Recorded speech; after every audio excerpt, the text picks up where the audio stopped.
இருக்கணும்னா நம்மளையும் நம்ம ஊரையும் அவங்களுக்கு பிடிக்கணும். சூப்பரா இருக்கு, நல்லா இருக்கு. பாதி படத்துல கண்ணுல தண்ணீர் வர வச்சுட்டு கண்ணு கலங்குது படத்தை பார்த்ததுக்கு அப்புறம்.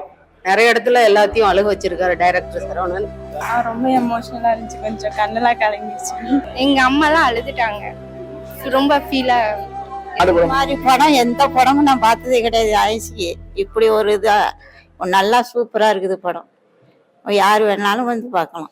இனிமே கேட்டா எனக்கு அழுவ வச்சு வந்துடுறேன். எனக்கு அதை பார்த்ததே அதிர்ச்சி அந்த மாதிரி இருக்குது. இனிமே என்னால பேச முடியாது.